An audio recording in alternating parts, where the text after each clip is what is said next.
Hindi lahat ng love story ay nagsisimula na katulad ng mga napapanood natin sa pelikula o sa mga drama. Hindi lahat ay nagsisimula ng maayos at nakakakilig. May mga storyang nagsimula at nagtapos sa hindi inaasahang pangyayari.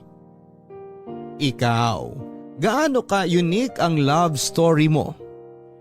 Karamihan sa mga kwento ng pag-ibig na napapanood natin sa mga pelikula at drama ay nagsisimula ng may kilig. Yung tipong magkakagustuhan na kaagad ang isang babae at isang lalaki sa unang pagkikita pa lamang nila. May atraksyon na kaagad. Ngunit sa totoong buhay, hindi laging ganito ang eksena. Maraming love story ang nagsisimula sa hindi mo inaasahang pangyayari. Hindi lahat ng nagkatuluyan agad-agad nagkagustuhan. Yung iba marami munang pinagdaanan. Sa kwentong ibabahagi sa atin ng ating kabarangay na si Marie, marami ang makakaalala kung paanong nagsimula ang kanilang mga love story. Maaring may mga makarelate at muling balikan ng hirap at salimuot na pinagdaanan bago sila tuluyang naging masaya. Sabay-sabay nating alamin ang kwento ng kanyang pag-ibig, buhay at pag-asa sa nangungunang Barangay Love Stories.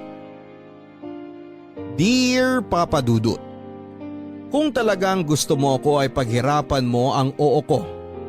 Pero kung hindi ay huwag mo na akong idamay sa gulo nyo. Hindi ko makakalimutan na sinabi ko ang mga katagang yan sa isang taong sumubok pumasok sa aking buhay kahit na komplikado ang aming sitwasyon. Ako nga pala si Marie, 40 years old, isang may bahay at ina ng 6 na supling. Simple lamang ang aming buhay. Ang aking asawa ay isang mekaniko. Madalas kaming makinig ng inyong programa, lalo na ng aking asawa. Habang gumagawa siya ng mga sirang motorsiklo, lalo siyang ginaganahan kapag nakikinig sa mga kwentong binabasa mo. Kaya naman nagbaka sakali akong sumulat upang ibahagi rin ang aming kwento. Ang masaya at masalimuot na love story naming mag-asawa. Nagsimula ang aming kwento noong ako ay 18 years old pa lamang. Noong mga panahon na yon, kung gusto mong pumasok bilang isang kasambahay ay kailangan mo munang makapasok sa isang agency at sila ang magdadala sa iyo sa kung saang bahay may nangangailangan ng kasambahay. Napadpad ako sa Manila bilang kapalit ng aking ina. Siya ang unang pumasok sa bahay ng aking naging amo. Nang kinailangan na ng nanay ko na bumalik ng Leyte, ipinasok niya ako sa agency at ako na ang pumalit sa kanya sa bahay na pinapasukan niya. Bukod sa mga gawaing bahay, trabaho kong magyaya din sa mga anak ng aking amo. Inahatid at sinusundo ko sila sa eskwelahan. Hindi naman sana ganon kahirap ang mga kailangan kong gawin kung wala lang sanang asungot na laging nanggugulo sa akin. Noong ko nakilala si Ryan, 22 years old na siya noon. Siya naman ang driver at parang kanang kamay ng aming among lalaki, si Sir Ricky. Bago ako nakilala na niya ang aking ina kaya naman feeling close na siya kaagad sa akin noon. Sa totoo lang ay unang kita ko pa lamang sa kanya noon ay hindi ko na gusto ang hilatsya ng mukha niya. Napreskuhan din ako sa kanya kaya ayoko talaga siyang nakikita at lalong ayoko siyang nakakausap. Pero dahil magkasama kami sa trabaho, wala akong magawa. Tuwing ihahatid at susunduin ko noon ang mga alaga ko sa eskwelahan nila. Wala akong naging choice kundi ang magtiis sa presensya niya. Kung ako lang ang masusunod, ayoko. Lalo pang tumindi ang inis ko sa kanya nang magsimula itong manligaw sa akin. Halos magtago ako dati sa tuwing makikita ko siya. Kumukulo talaga ang dugo ko sa kanya, Papa Dudut.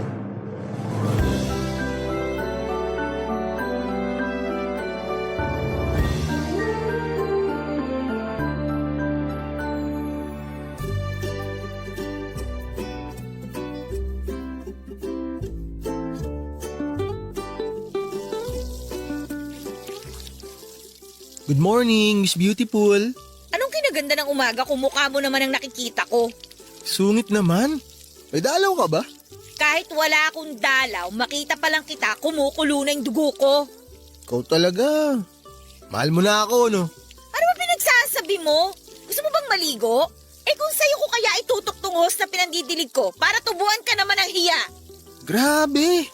Mukhang matindi na yung pagmamahal mo sa akin, ah. Matindi talaga yung kapal ng mukha mo, no? Di ba sabi nila, the more you hate, the more you love. Sabi lang nila yun. Hindi yun para sa ating dalawa. Ito naman, pakipot pa eh. Alam mo yung sa atin, walang love, puro hate lang. Kaya pwede ba tigilan mo na ako? Hindi ako titigil hanggat hindi ko nakukuha ang matamis mong oo. Kung may makukuha ka man sa akin, siguro malutong na mag-asawang sampal. Wow! Ikaw naman naliligaw pa lang ako. Pag-aasawa na agad ang nasa isip mo. Ikaw ah. Grabe, ang kapal talaga ng mukha mo. Alam mo, kahit malayo ako sa'yo, ayan, ramdam na ramdam ko dito sa kinatatayuan kong mukha mo. Kaloka. O kita mo na? Kahit malayo ako, ramdam mo ako. Ibig sabihin, mahal mo na rin talaga ako. Humanap ka na lang ng kausap mo. Mas mabuti pa tong mga halaman eh. Mas matinong kausap kesa sa'yo. Hindi ako lalayo sa'yo para di mo ako mamiss. Yak! Kadiri ka! Eto namang si Mario, paganyan-ganyan pa eh. Akala mo ba hindi ko nakita kanina? Anong nakita mo? Manya ka talaga. Oh, manyak agad. Ikaw ah, ano bang nasa isip mo na nakita ko? Ano bang sinasabi mo kasi na nakita mo? Nakita kita kanina. Muntik ka pang malaglag sa hagdan nung nakita mo na parating na ako. Nakatitig ka kasi sa akin eh. Alam mo, nasuka ko. Nilunok ko lang. Grabe talaga yung kakapalan ng mukha mo. Woo! Hindi ko kinakaya. Kayanin mo, dahil hindi ako titigil. Wala ka mapapala. Tsaka nangako ko sa nanay mo. Nangako ka sa nanay ko na ano? Anong kalokohan na naman yan? Seryoso. Bago umalis dito nanay mo, ibinilin ka niya sa akin. Alagaan daw kita at huwag pababayaan. Napakagaling mo talagang gumawa ng kwento, no? Uy, seryoso ako dun ha. Sinabi talaga yun ng nanay mo. Kaya naman, I knew I love you before I met you. Yak! Kadiri ka talaga! May isang salita ako kaya huwag kang mag-alala. Poprotektahan kita. Mukhang mas kailangan ko ng protection laban sa'yo. Grabe, ang harsh mo naman. O, totoo naman ah. Sa gwapo kong to, mukha ba akong gagawa ng masama? Hindi mo lang alam kung ilang babae nag-aagawan sa akin, mahalin ko lang sila. Di dun ka na lang sa kanila. Huwag na akong guluhin mo, please lang. Kahit ano pang sabihin mo, hindi ako lalayo sa'yo. Bahala ka sa buhay mo. Marie, hayaan mo na lang ako na mahalin ka. Wala ka namang ibang kailangan gawin eh. Tatanggapin mo lang. Ayoko nga tanggapin. Bakit ba hindi mo maintindihan yun? Hindi ako pinalaking duwag ng mga magulang ko, kaya hindi ako basta-basta sumusuko. Paminsan-minsan, kailangan din nating harapin yung katotohanan. Sa ngayon, baka hindi mo pa ako gusto. Basta ako, ang alam ko lang. Hindi mo alam. Hindi mo alam na rinding-rindi na ako sa'yo. Please lang, tumigil ka na nga. Ako na ang nagsasabi sa'yo. Balang araw, mamahalin mo rin ako. Ako na rin ang nagsasabi sa'yo, balang araw mapapagod ka rin. Patutunayan ko sa'yo na hindi mangyayari yun. Bahala ka sa buhay mo. Oo naman, bahala talaga ako sa buhay ko. Kung gusto mo, ako na rin bahala sa buhay mo. Madali akong kausap. Love you.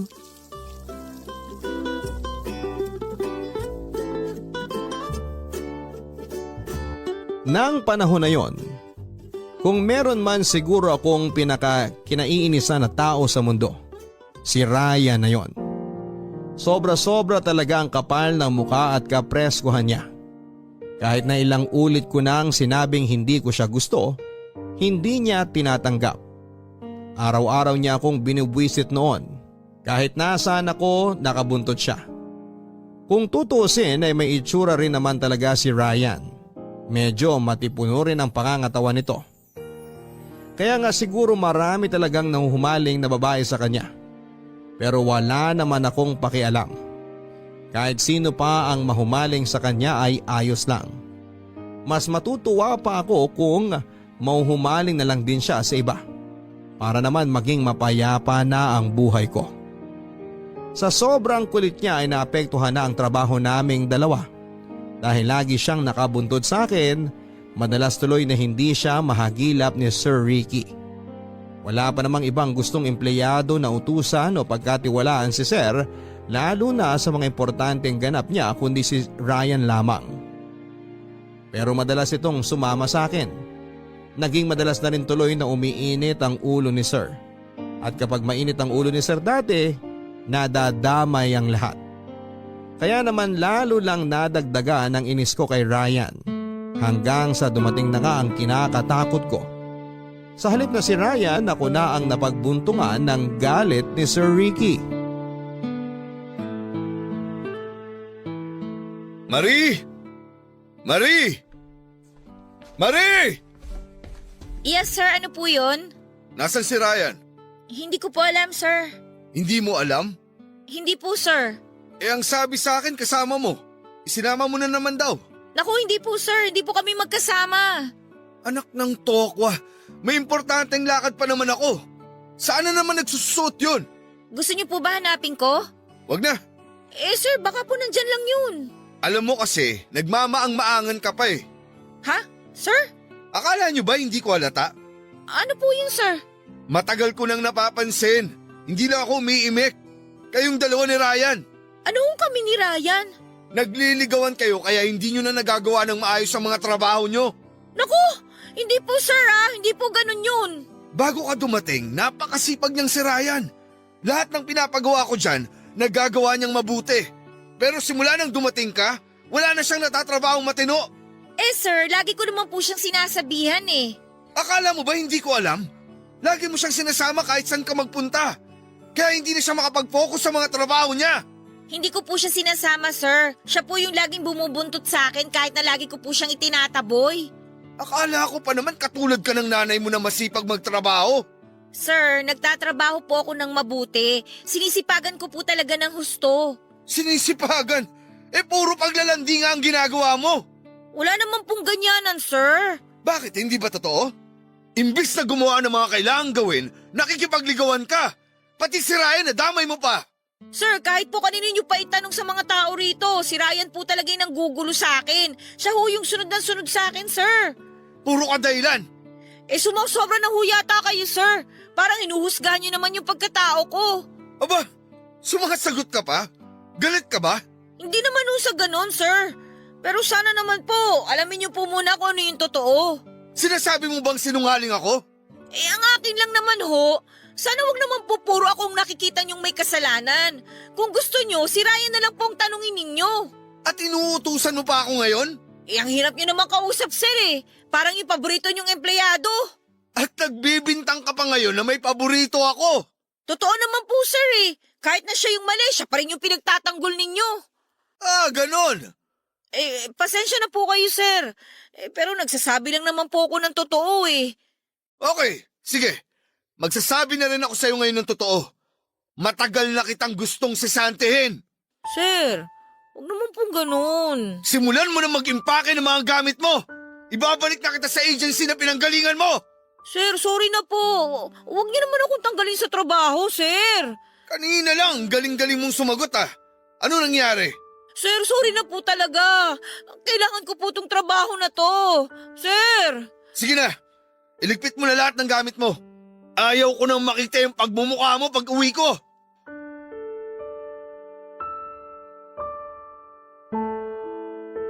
Umiiyak ako habang nagliligpit ng mga gamit ko noon. Umiiyak ako dahil sa inis at galit ko kay Ryan. Dahil sa kakulitan niya ay nadamay na pati ang trabaho ko. Sobrang nakakainis lang dahil ako pa ang nawala ng trabaho. Samantalang siya itong nanggugulo at sunod ng sunod sa akin. Nainis ako dahil hindi man lang nakita ng boss namin kung gaano ko pinagbuti ang mga trabaho ko. Kailangan ko ang trabahong yon para may maipadala ko sa pamilya namin noon sa Leyte. Pero dahil sa nakakainis na Ryan na yon, napabalik pa ako ng agency.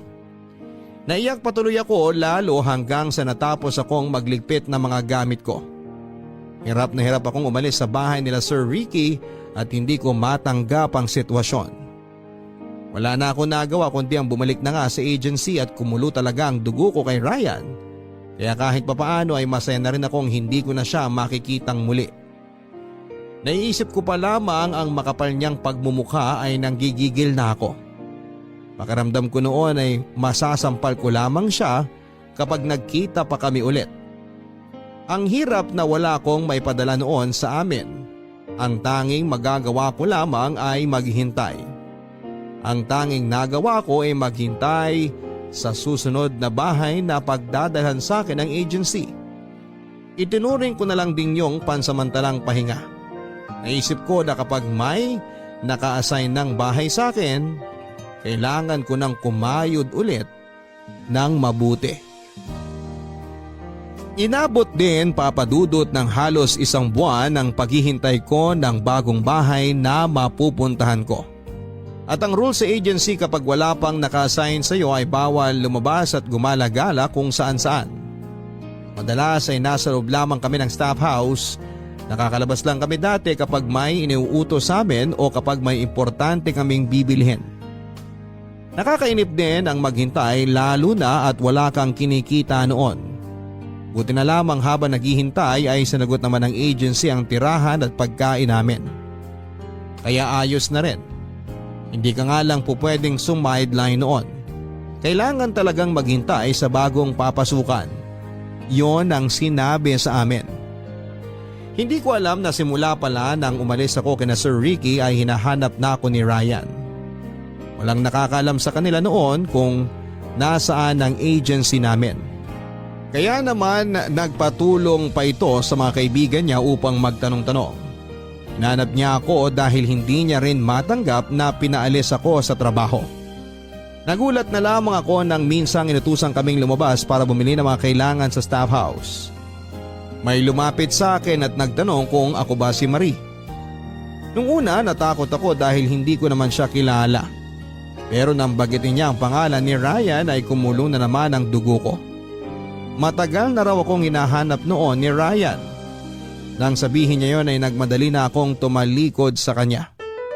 Ayoko na siyang makita at nakampante naman akong hindi ko siya makakakrus ng landas dahil kahit malaman pa niya kung nasaan ako, hindi siya basta-bastang makakapasok sa staff house dahil mahigpit ang mga bantay doon, pero nagkamali ako. Hi Marie! Oh, anong ginagawa mo dito? Eto, kinukumusta ka? Tagal din kitang hinahanap ha. Paano ka ba nakapasok dito? Bawal ang outsider dito ah. Kuyang guard! Kuyang guard! Uy, huwag ka May nakapasok sumigaw. dito! Sayang boses mo. Paano ka nga nakapasok? Friendship na kami ni Kuya Guard eh. Sanggang dikit na kami. Ah, ganun. Kala mo maniniwala ako sa'yo. Kuyang guard! May outsider dito! Ako na nagsasabi sa'yo. Hindi ka maririnig ni Kuya Guard kasi nga busy siyang kinakain yung pasalubong ko sa kanya. Ano ba kasi ginagawa mo dito? Eto naman, di mo ba ako na-miss? Mismo mukha mo? Grabe naman. Alam mo, kahit nagsusungit ka na, lalo ka pang gumaganda. Alam mo, kung ako sa'yo, umalis ka na bago ko pahampasin yung makapal na pagmumukha mo. Ay, na-miss ko yung pang-aaway mo sa akin, promise. Hindi ka ba talaga aalis? Uy, sige lang. Aalis din naman ako eh, pero pwede bang mag-usap muna tayo? Ano ba bang gusto mong pag-usapan natin? Kung paano ako pinalaya si Sir Ricky dahil sa'yo? Ayun nga, Marie. Ihingi sana ako ng tawad sa'yo. Ako naman talaga ang may kasalanan nun. Eh buti naman alam mo. Kaya nga nagsusuri na ako. Hindi ko naman alam na gagawin ni Sir yun eh. Oh, masaya ka na ba? Nawala na ako ng trabaho dahil sa'yo. Kaya nga nandito ako eh. Kinain ako ng konsensya ko. Sorry talaga, Marie. May magagawa pa ba yung sorry mo? Ibabalik ba sa akin yung trabaho ko? Maniwala ka, sinubukan ko namang kumbinsihin si Sir eh. Kaya lang. Kaya lang, mas mabuti pa para sa kanya na ako na lang ang mawala kesa sa'yo. Sorry na talaga. Hayaan mong makabawi ko sa'yo. O paano ka babawi, ha? Sige nga. Eh eto, mukhang ipapahamak mo na naman ako. Basta, balang araw, makakabawi rin ako sa'yo. Ah, wala nang balang araw. Wala nang balang araw? Ah, ikaw ha? Gusto mo ata, ngayon na ako bumawi. Pumapara ka sa akin ha. Alam mo, umalis ka na nga. Baka mapahamak na naman ako dahil sa'yo eh. Marie, baka naman pwede mo na ako pagbigyan. Pagbigyan na ano? Tayo. Baka naman pwede mo nang pagbigyan tayo. Nagkabapuyo mo? Napakakulit mo.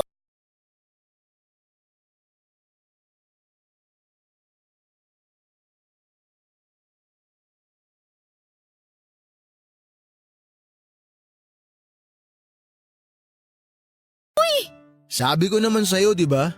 Hindi kita basta-basta na lang tatantanan. Kaya nga kahit na sobrang hirap, hinanap talaga kita eh. Parang kasalanan ko pa na nahirapan ka. Sige na kasi. Hayaan mo na akong kilalanin ka pa. Kahit kaibigan lang. Bahala ka sa buhay mo. Sa ayaw at sa gusto mo, lagi na kitang bibisitahin dito ah. Hindi ko pa rin nakakalimutan yung pangako ko sa nanay mo. Eh di si mama na lang ang guluhin mo, wag na ako. Alam mo, ang ganda-ganda mo talaga kahit nagsusungit ka. Love you.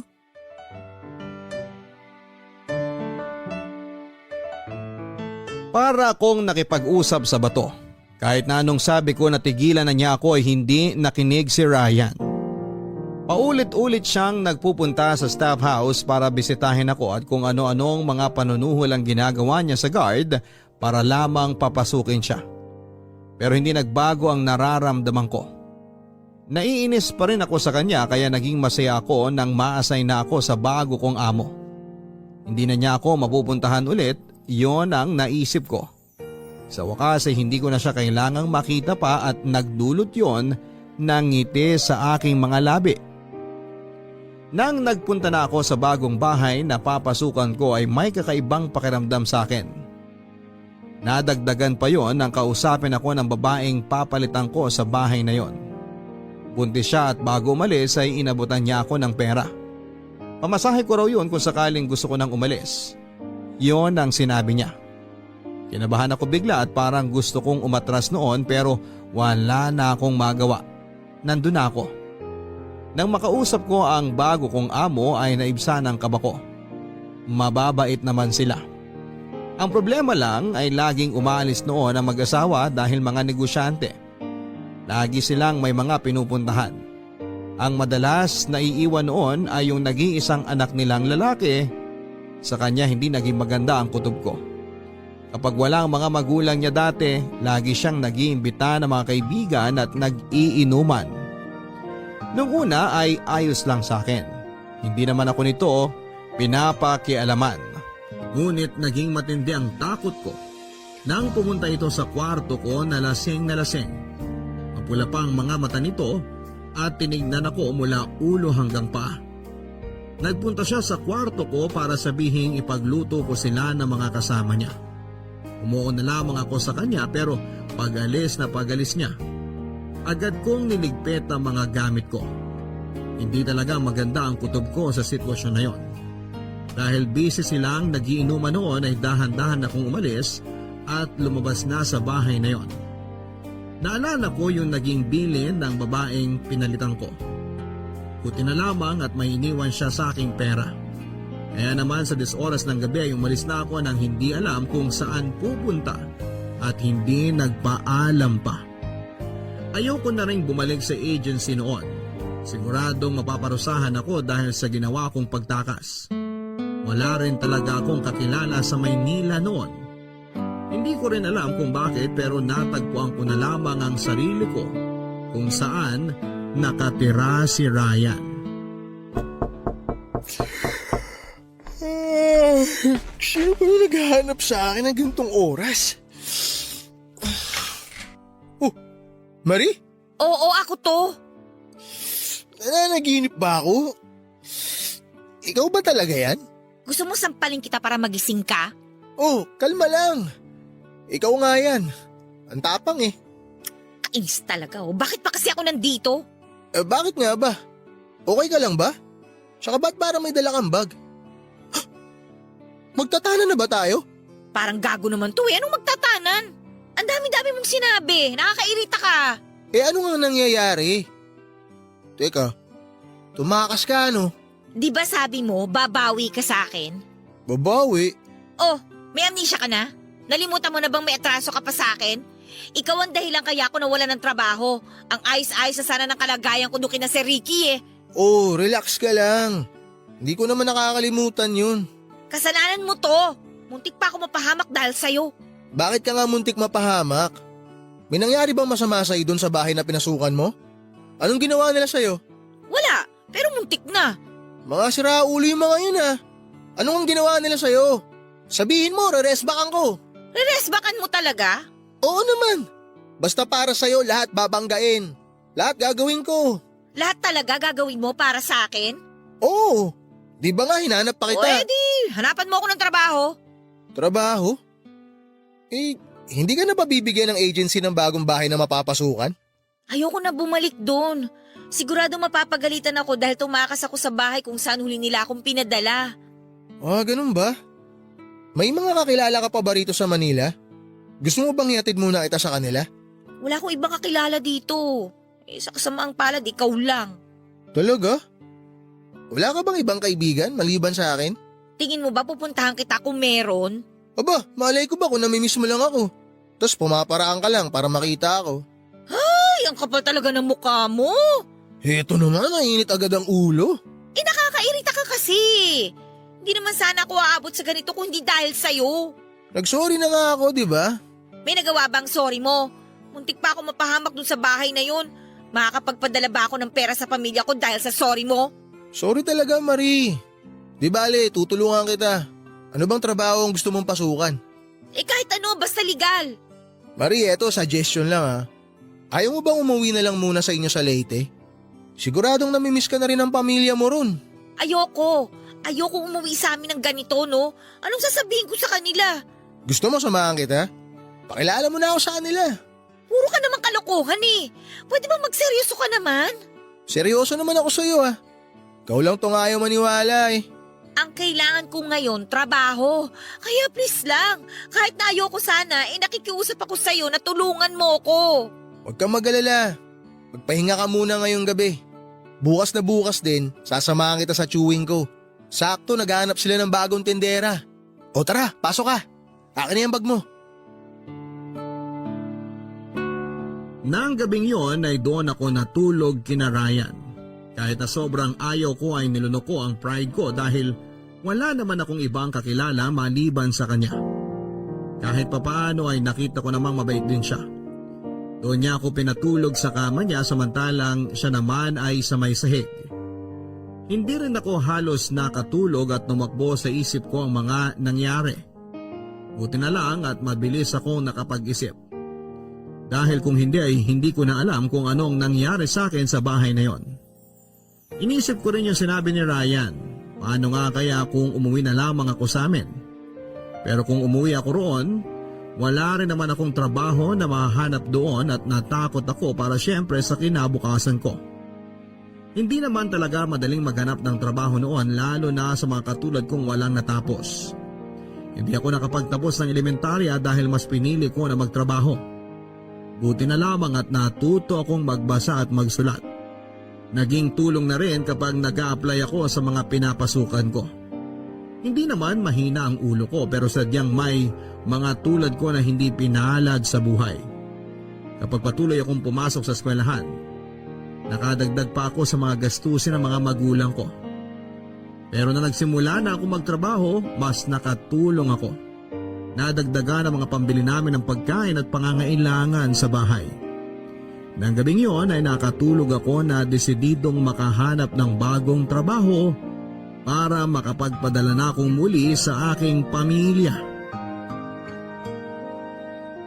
Kinabukasan tulad ng sinabi ni Ryan, gumaya kami para pumunta sa isang tiyuhin niya. Sa totoo lang ay sumugal lang din ako sa pagsama ko sa kanya. Pero nang mga sandaling yon ay wala na akong ibang naiisip na paraan. Sa ayaw ko man at sa gusto. Si Ryan lang ang tanging kakilala ko noon sa Maynila. Nainis ako sa sarili ko kung bakit naman hindi ako masyadong nakipagkaibigan sa mga tao sa paligid ko. Pero nandun na ako sa sitwasyon na yon at kailangan ko na lang harapin. Kaya kahit na hindi sigurado ay sumama na lamang ako noon kay Ryan. Bahala na. Naisip ko namang kaya ko siyang takbuhan kung sakali. Pero nakita ko naman nung gabi na natulog ako sa kanila na mabait naman si Ryan. Naisip kong baka nagkakamali lamang ako nang iniisip sa kanya. Nakarating kami ng Tondo, yun ang unang pagkakataon na nakarating ako doon. Napakalawak pala talaga ng Maynila. Napakaraming pasikot-sikot. Naisip ko na lamang bigla habang nagbabiyahe at lumalakad-lakad na kami na marami pala talaga akong hindi napupuntahan. Nang dumating kami sa sinasabi niyang bahay ng tiyong niya, nakita kong may bakery sa tabi ng bahay. Kaya naisip ko na tendera siguro ng bakery ang hinahanap ng tiyuhin niya. Sa akin naman noon kahit ano, kahit pansamantala lang muna basta may mapasukan ako at kumita kahit na papaano. Tiyong Kaloy? Tiyong Kaloy? O Ryan, ikaw pala yan. Tiyong Kaloy, kumusta ho? Mabuti naman at napadalaw ka. Oh, may kasama ka pala magandang dalaga. Si Marie nga po pala. Magandang araw ho. Magandang araw din, Iha. O, tuloy kayo. Si Chang Edna ho. Nako, alam mo naman yun. Ando na sa palengke. Gumagayak na nga ako at susunod na rin ako ron. Buti ho pala naabutan pa namin kayo. Oo nga. Pero kailangan ko na sumunod doon at baka mapuruan na naman ako mamaya. Alam mo naman yung bunganga ng Tiyang Edna mo. Pero teka, kumain na ba kayo? Opo. Kanina pa ho. Ikaw Marie, gutom ka ba? Hindi. Ayos lang ho ako. Busog pa po. Tamang-tama. May natira pa sa niluto ng tiyang mo kanina. Kumain na muna kayo. Ayos lang ho, Chong. Kahit mamaya na po. Ano nga palang sadya nyo't napadpad kayo rito? Kasi Chong, makikiusap sana kami. Baka naman nangangailangan kayo ng dagdag na tindera. Tindera? Bakit? Papakiusap ko sana tong si Marie. Baka po pwede siyang pumasok na tindera sa inyo. Naku, tamang-tama. Naghahanap talaga kami ngayon ng tindera dahil umalis yung dati naming kasakasama. Yun, saktong-sakto ho pala yung dating namin. Marie, nasubukan mo na ba magtindera? Ay opo. Dati po ako naglalako ng mga kakanin sa amin. Ayun. Pero ayos lang ba sa'yo maging tindera sa palengke? Ay naku, wala akong problema. Kayang-kaya ko po. Chong, sinisiguro ko ho sa inyo. Masipag po yang si Marie. Talagang maaasahan po. Hindi ka ba maselan, Iha? Karne, isda at mga gulay ang ititinda. Malansaro sa pwesto namin sa palengke.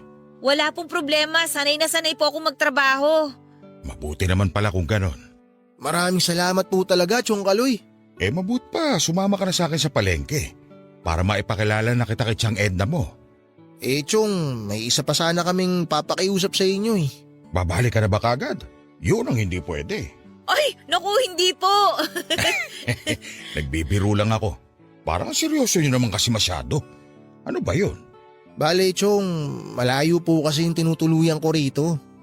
Makikiusap po sana kami na kung pwede, dito na rin po muna tumuloy si Maria habang nagtatrabaho sa inyo.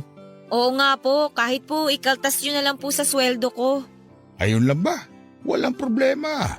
May nakalaan talaga kaming kwarto para sa mga kinukuha naming tindera. Ay wow! Maraming salamat po. Kaya mo bang gumising ng sobrang aga? Kayang-kaya po. Kailangan kasi gumayak ng sobrang aga sa palengke.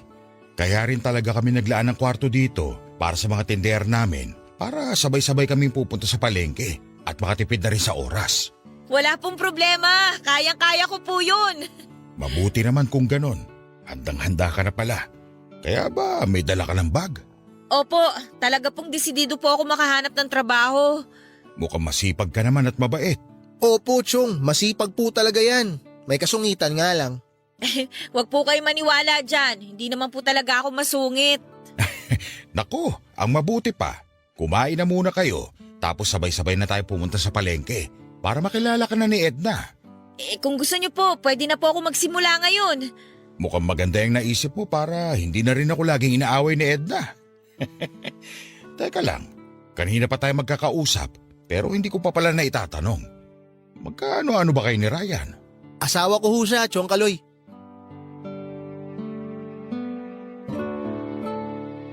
Asawa? Tumaas na naman ata ang dugo ko sa ulo nang marinig ko ang sinabi ni Ryan. Napailing na lamang ako. Kahit kailan talaga ay napakakapal ng mukha niya. Hindi na ako nakapagsalita nang sabihin niya yon. Nahiya na rin ako sa tiyong kaloy niya kaya napangiti na lamang ako. Pero sa loob ko noon ay gustong gusto ko na siyang hambalusin ng unang bagay na mahawakan ko. Naisip ko na lamang na kailangan ko ang trabahong yon. Nakisakay na lang muna ako sa pantasya ni Ryan.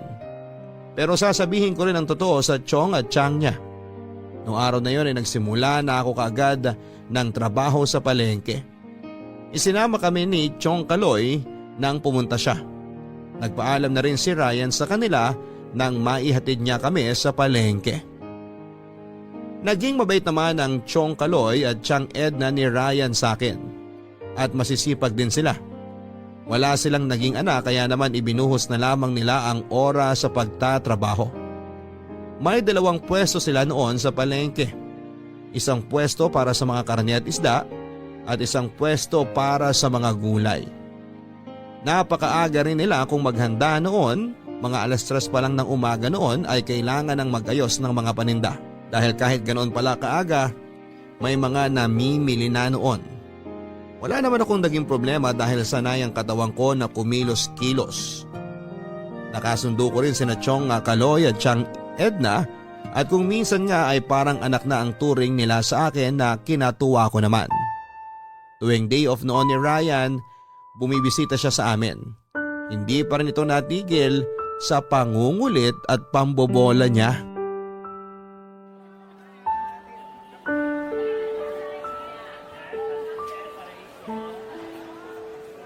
Ikaw ba si Marie? Ako nga, Suke. Anong hanap nila? Pwede ba tayo mag-usap? Bibili ka ba? Pili ka lang. Mura lang yung mga tinda namin. Wala akong pakialam sa mga tinda mo. Kailangan kitang makausap. Ay, sino ka ba? Bakit ka ba nanggugulo? Kung ayaw mo may skandalo rito, kausapin mo ako. Oh, eto, kinakausap na kita. Ano bang kailangan mo? Bakit nanggugulo ka sa oras ng trabaho ko? Ikaw ang nanggugulo sa amin. Teka nga lang.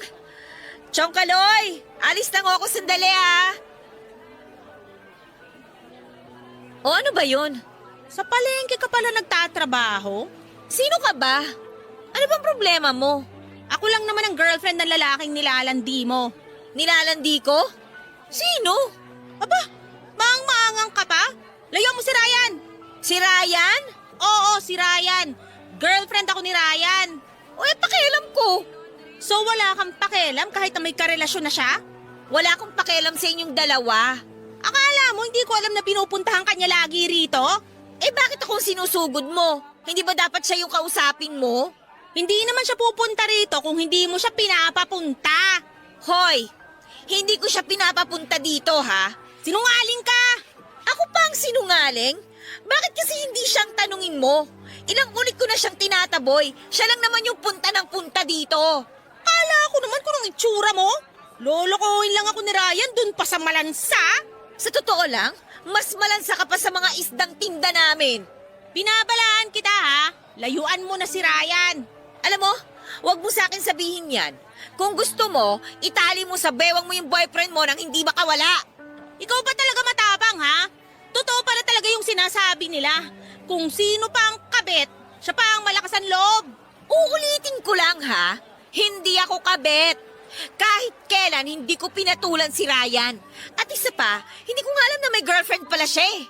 Di mo alam kaya nakipaglandian ka. Ay bahala ka sa gusto mong paniwalaan. Pero kung ako sa'yo, kung may awa ka sa sarili mo, hiwalayan mo na siya kung alam mong niloloko ka na pala. Hiwalayan ko para magsama kayo ng tuluyan? Yuck! Ewan ko sa'yo. Kung ayaw mo maniwala sa akin, hindi bahala ka. Pero sana lang, huwag mo nang idamay ang trabaho ko. Huwag ka namang gulo dito. Sinasabi ko sa'yo hindi ko hahayaan na maging masaya kayo.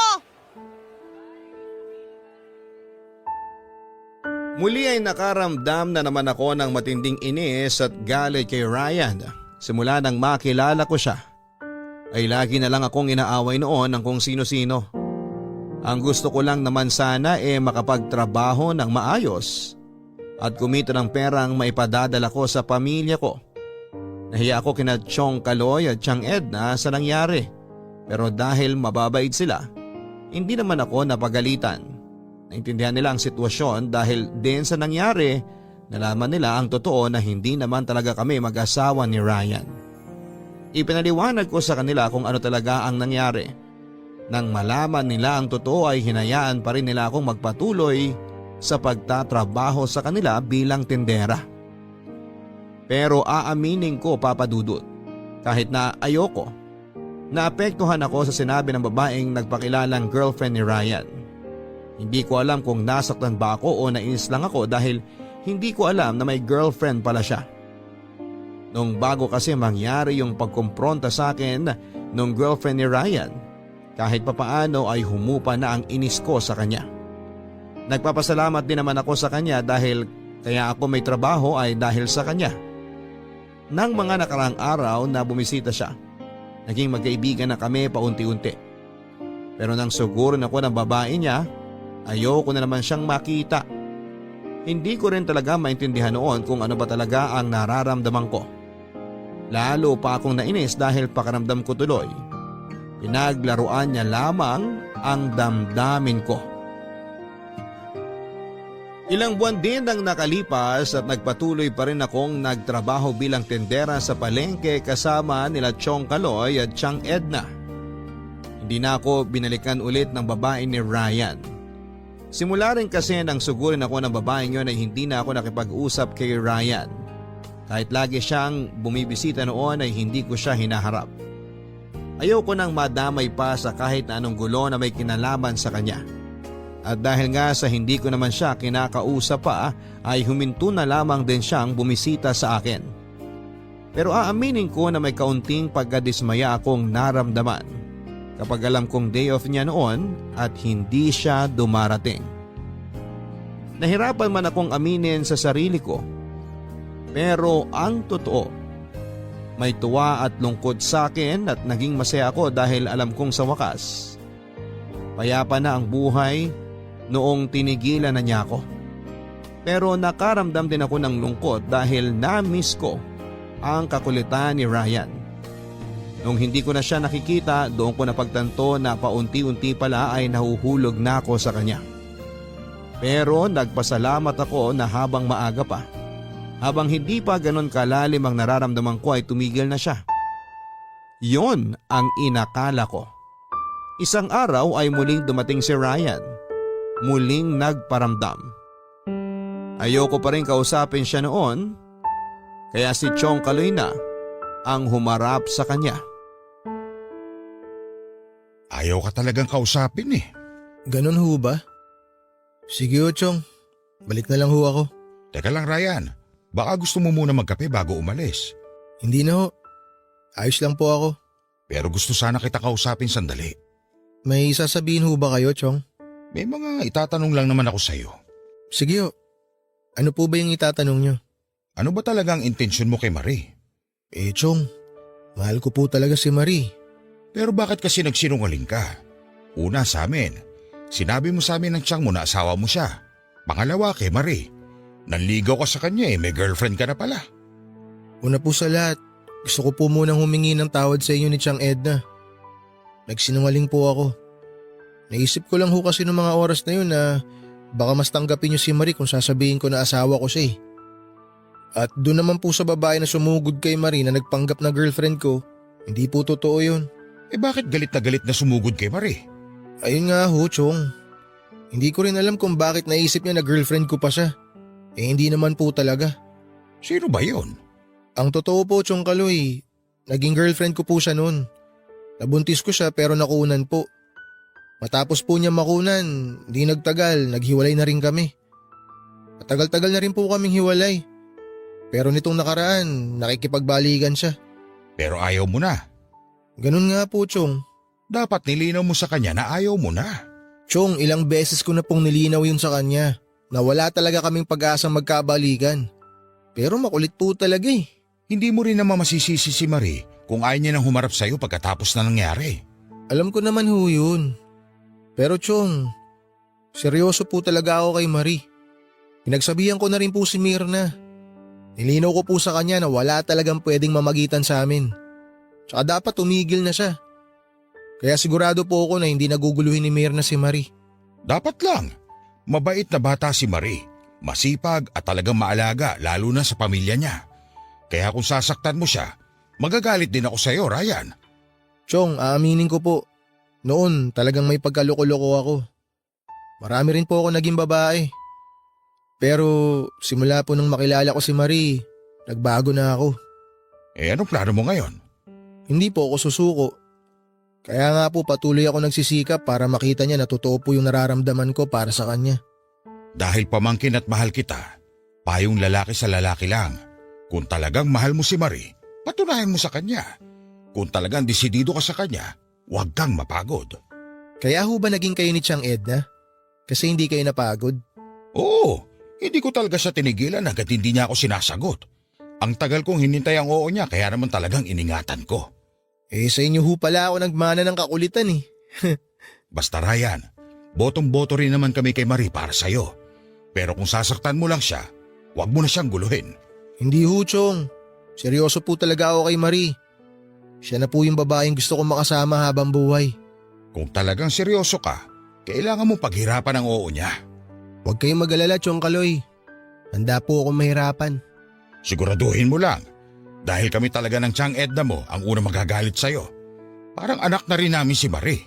Basta, Chong, hindi po ako susuko. Hanggang sa mahalin na rin ako ni Marie. Aba, mana ata ako sa inyo. Pagbutihin mo. Magsikap ka mabuti para may pakita mong karapat-dapat ka rin sa kanya. Tatandaan ko ho yan, Chong. O siya, lumalalim na ang gabi. Baka maubusan ka ng sasakyan pa uwi. Sige ho, mauna na ho ako. Mag-iingat ka ha. Opo, Chong. Salamat. Kayo na rin po muna ang bahala kay Maria. Huwag ka mag-alala. Ligtas siya rito.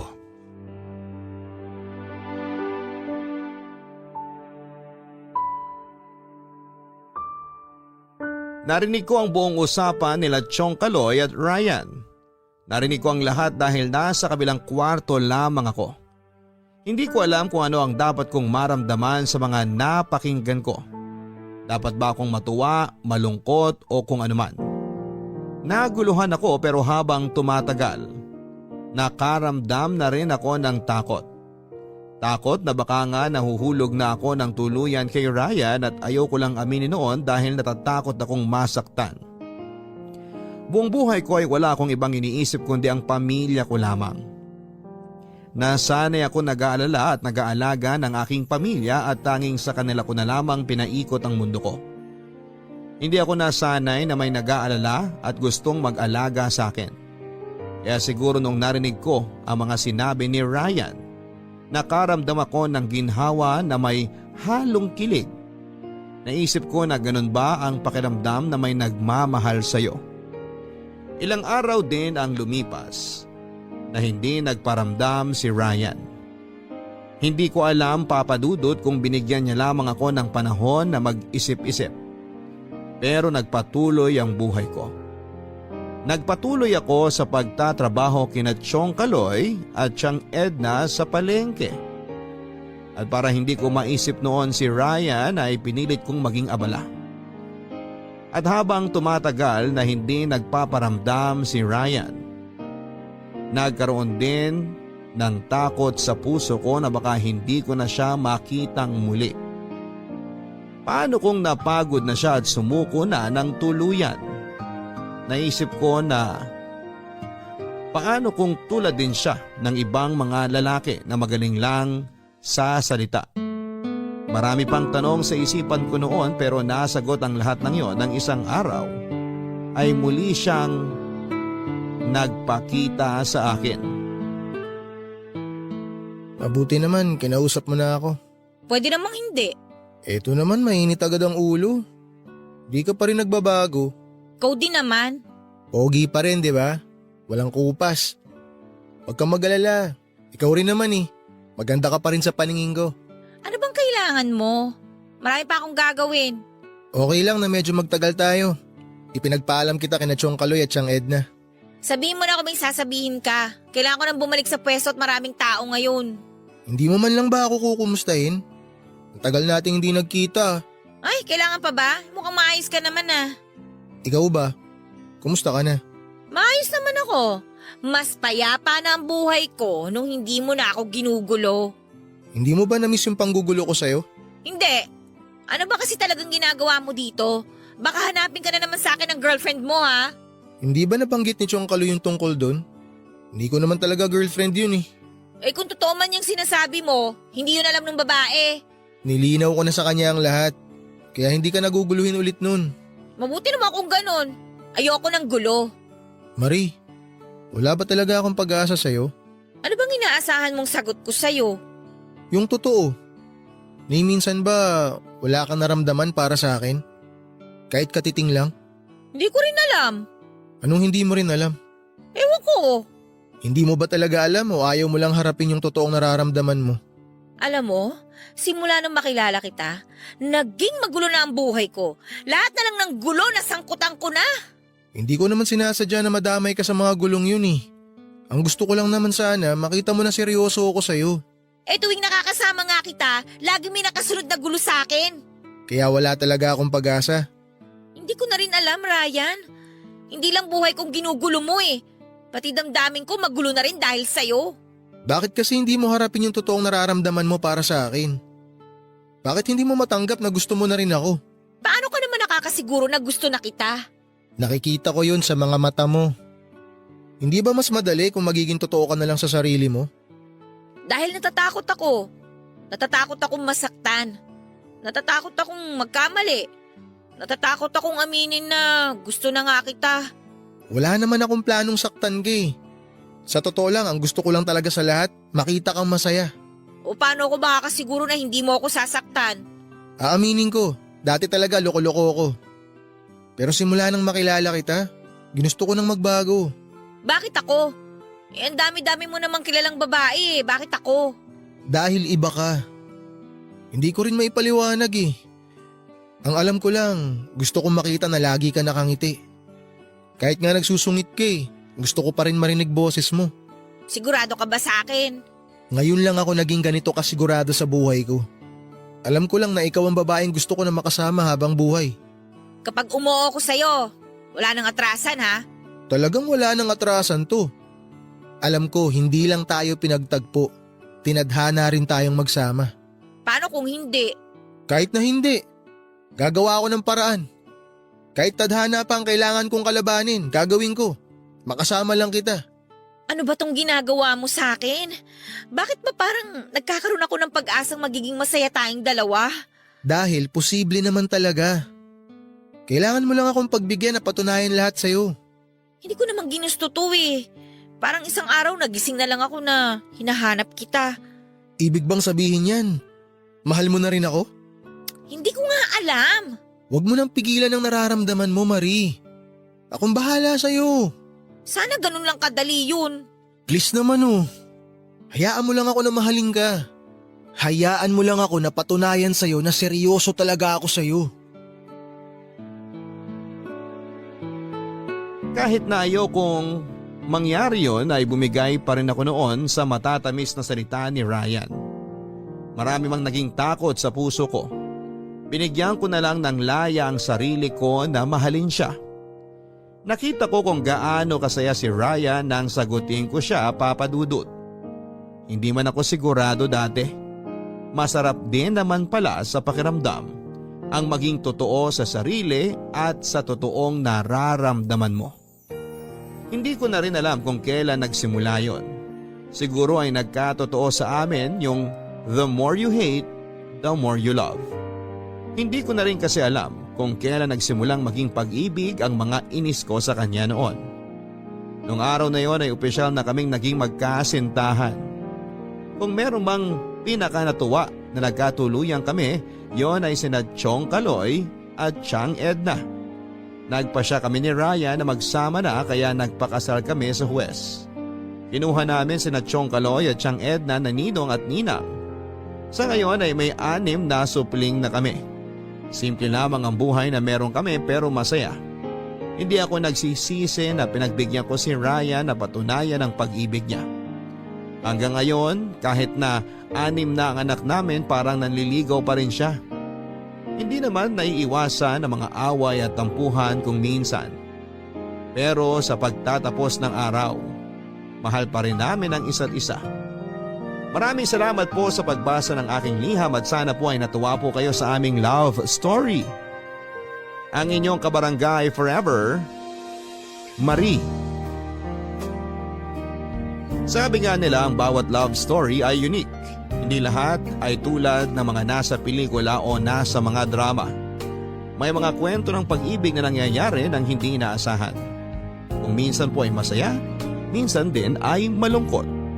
Ngunit kahit na ano pa man ang kwentong pag-ibig mo, yan ay sayo. Madalas wala itong katulad dahil ang pag-ibig ay tunay na mahiwaga. Hindi mo rin alam kung kanino, kung kailan, kung saan, kung paano ka tatamaan. Minsan bigla mo na lamang mararamdaman. Hanggang sa muli mga kapuso, ako po si Papa Dudut sa mga kwento ng pag-ibig, buhay at pag-asa.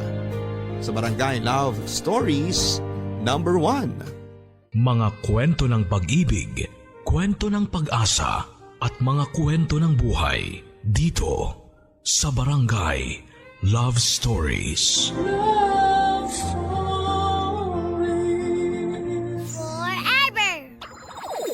Nagustuhan ng iyong napakinggan? Ituloy yan via live stream sa www.gmanetwork.com/radio.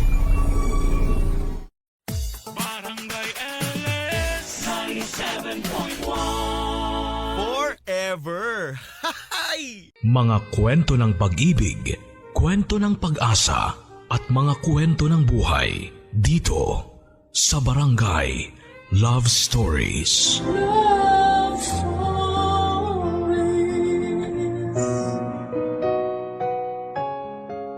Mahirap maging karibal ang mas gwapo o mas maganda.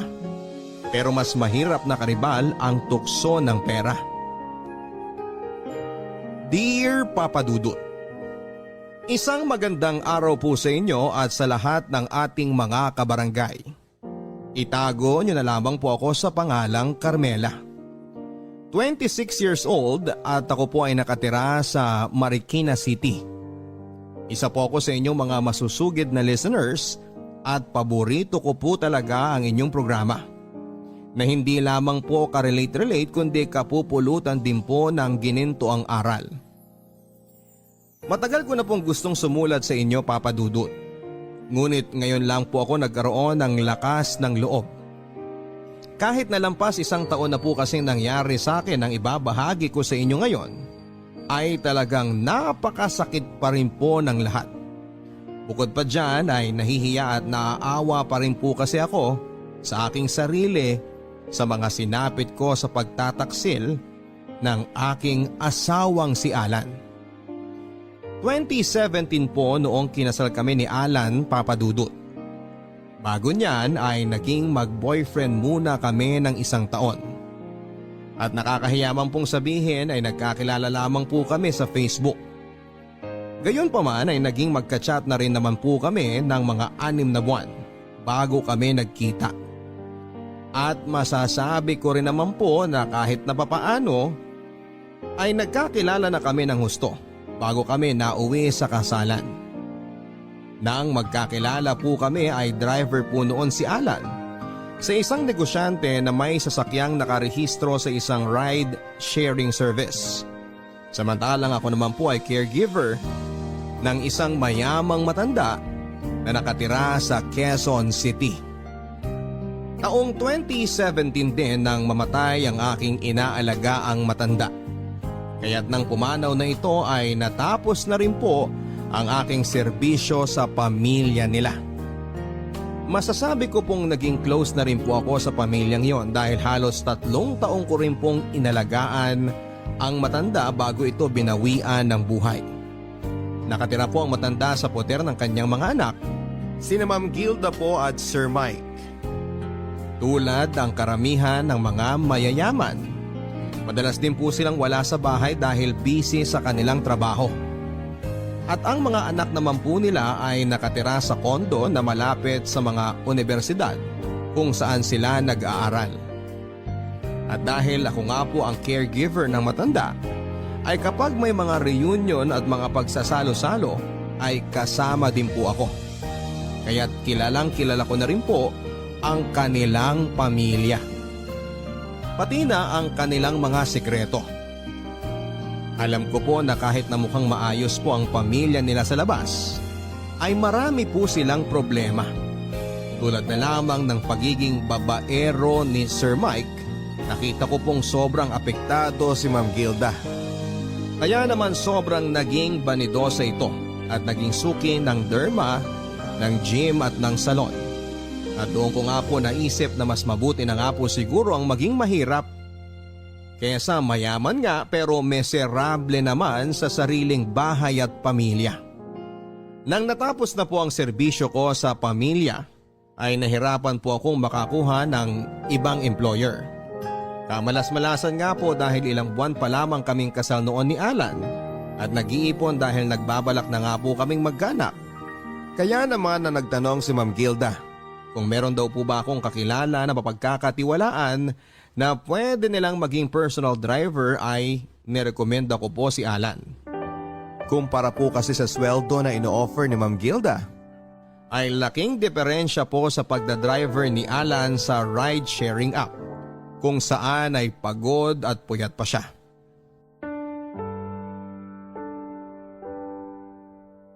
Ano mahal, kumusta ang pag-uusap niyo ni na Ma'am Gilda at Sir Mike? Ayun, maganda. Si Sir Mike lang ang nakausap ko kanina. Wala yung asawa dahil nasa bakasyon daw. Pero yun na nga, ang una kong trabaho sunduin sa airport sa Biyernes. Kumusta naman? Kumpirmado ba yung sahod? Oo, at saka may health and medical insurance pa. Professional na professional. Tapos may sarili pa akong kwarto ron.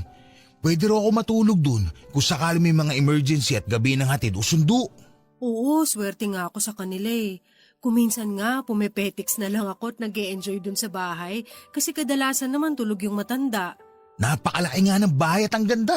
Sosyal na sosyal. Parang mas mayaman pa ata sila doon sa operator namin dati. Kaya nga rin talagang ingat ang mga yon at hindi kumukuha ng basta-basta ng mga tauhan dahil nga yayamanin. Isa pa, laging wala dun sa bahay.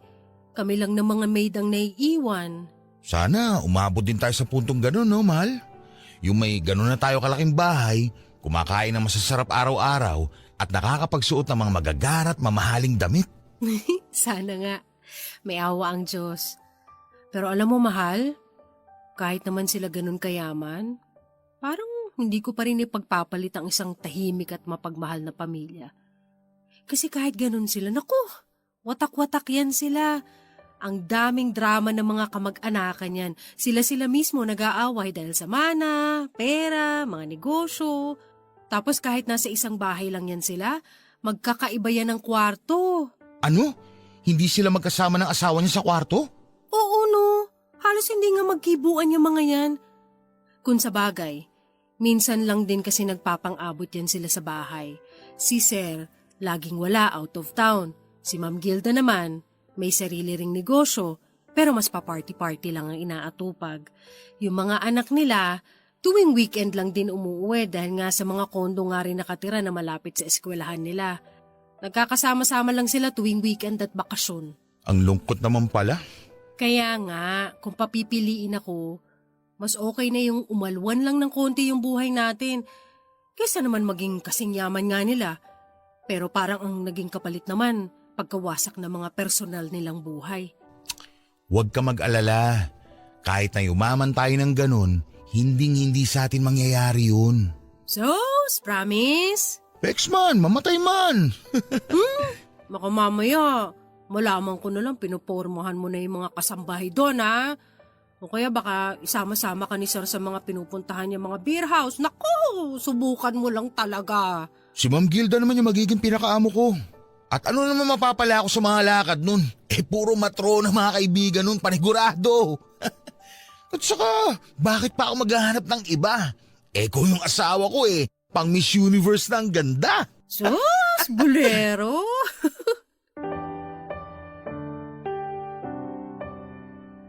Naging maayos naman po ang mga unang linggo ni Alan kina Ma'am Gilda, Papa Dudut.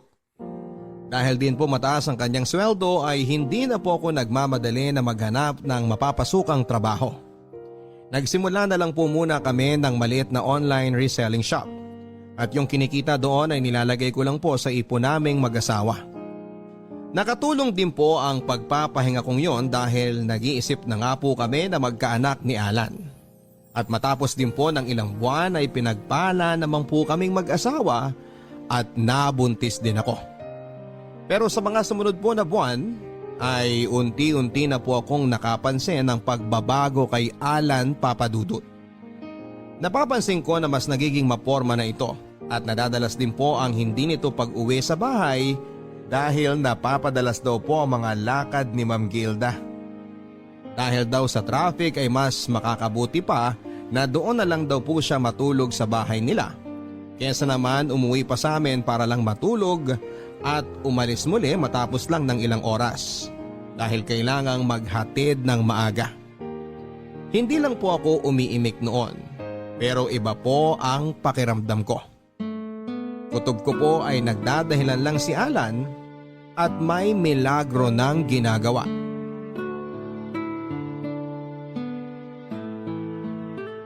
Karen, may gagawin ka ba sa isang linggo?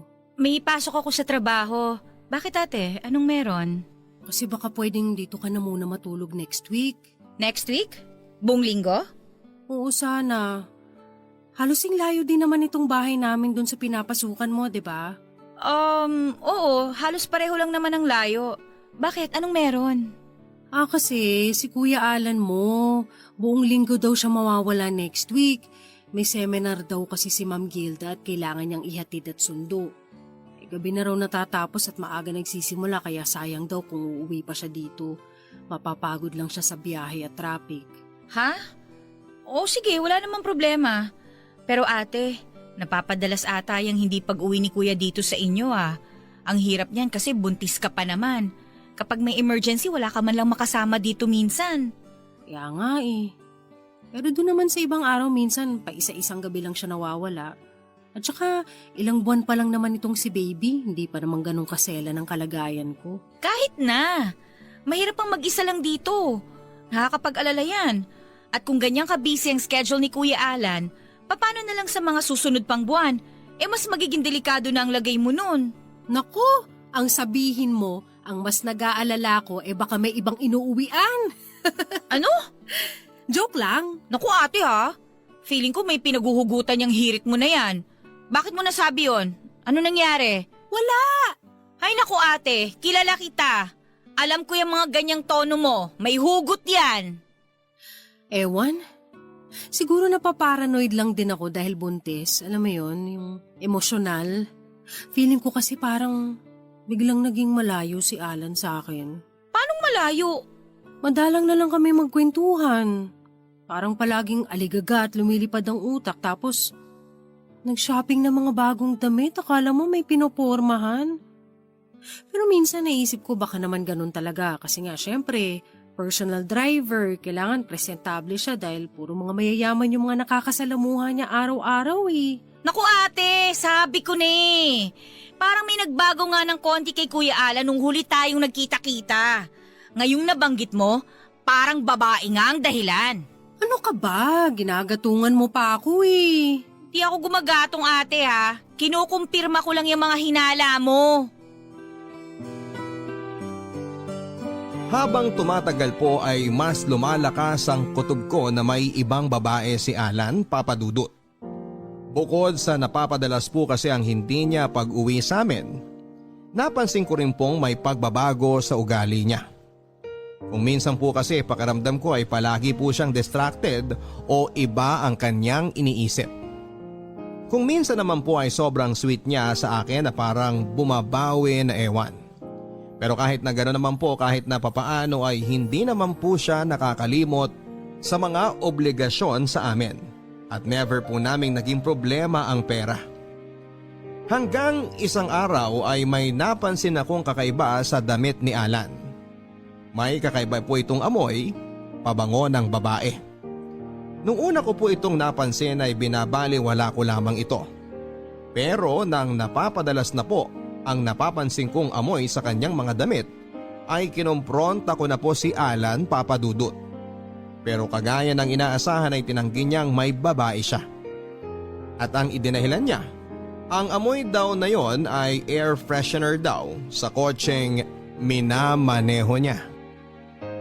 Matapos pong i-deny ni Alan na nambababae siya ay mas lalo po akong nagduda sa kanya, Papa Dudut. Kitang-kita ko po kasi sa reaksyon niya na nagulat po siya sa aking sinabi at halatang nag-iisip lang ng maidadahilan. Kaya po mula nang kinompronta ko po si Alan ay naging mapagmasid na po ako sa mga kinikilos niya. Pati po sa social media accounts niya ay iniimbestigahan ko na rin. Chinek ko ang lahat ng mga babaeng hindi ko kilalang nasa friend list niya. At tinitignan ko kung posible kayang yon ang kinakalaguyo niya. Pero wala po akong nakitang kakaiba.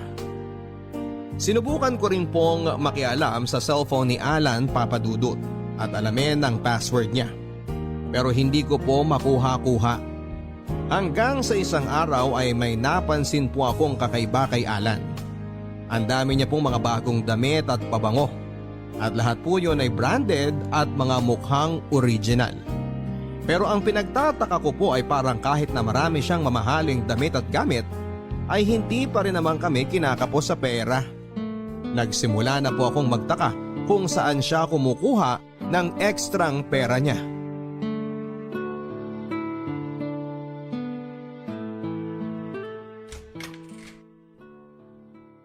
Oh, mabuti naman at maaga ka ngayon.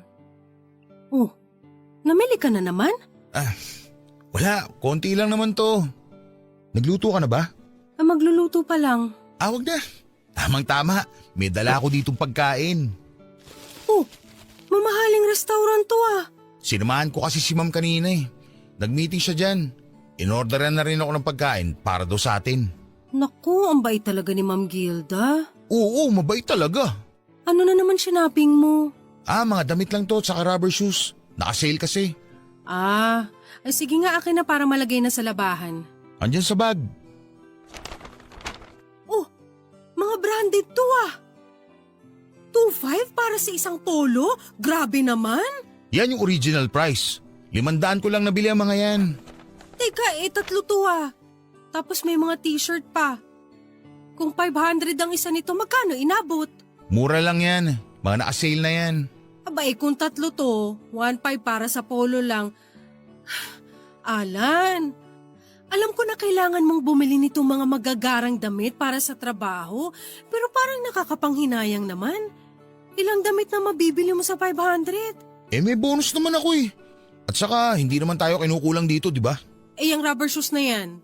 Mukhang original yan at mamahalin na. Magkano naman yan? Basta. 2,000, 3,000. Basta mura lang yan. Naka-sale din yan. Alan, sana yung mga ganyan, iniipon na lang natin. Bakit? Meron pa rin naman ako naiipon ah. Sa totoo lang yan nga ang pinagtataka ko eh. Ano? Bakit kahit panay ang bili mo ng mga mamahaling gamit, hindi tayo kinakapos sa pera? Magaling ako mag-budget eh. Bakit ba? Ikaw din naman dyan sa online mo ah. Hindi naman ako humihingi dyan sa mga kinikita mo dyan ah. Bumibili ka rin naman ng mga gusto mo. Pero hindi mga ganyan kamahal na hindi na practical bilhin. Hindi naman tayo mayaman eh. Bakit? Ngayon lang naman ako bumili ng mga ganitong bagay para sa sarili ko ah. At saka akala mo lang mahal yung mga yan. Pero kumpara sa mga chipipay na damit, yung mga yan taon bago masira. Andun na ako. Pero nagtataka ko kung saan mo kinukuha ang extra mong pera. Alam ko ang sweldo mo at alam kong hindi mo kayang bumili ng mga ganyang kamahal. Ano na naman bang pinapalabas mo? Nagtataka lang ako kung saan ka kumukuha ng extra. Binibigyan ako ng bonus minsan. Pag nagpapabili, kadalasan hindi na inukuha yung sukli. Iniipon ko at yun ang pinambibili ko ng mga yan. O ano? Okay na. Hirap sa'yo eh. Masyadong kung ano-ano iniisip mo sa akin. Wala kang tiwala. Lumabas-labas ka nga minsan at nang hindi ka nabubuang dito mag-isa sa bahay. Kapag nagtatalo po kami ni Alan ay palagi niya po akong binabaliktad, Papa Dudut. Palagi niyang sinasabi na kung ano-ano raw ang iniisip ko at napaparanoid ako dahil madalas na naiiwan lamang ako mag-isa sa bahay. At dahil daw buntis ako, kaya ako nagiging emosyonal. Sa makatuwid ay pinapalabas po sa akin ni Alan na walang basihan ang mga pagtatanong at mga pagdududa ko sa kanya.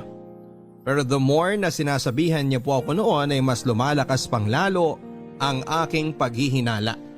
At hanggang isang araw nga po sa 7th buwan ng pagbubuntis ko ay naulit na naman at nagpaalam sa akin si Alan na mawawala daw siya ng 1 linggo.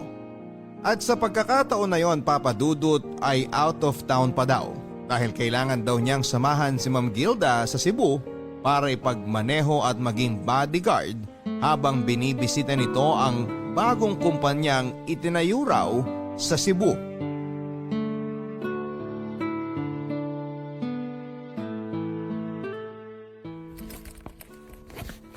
Ha? 1 linggo?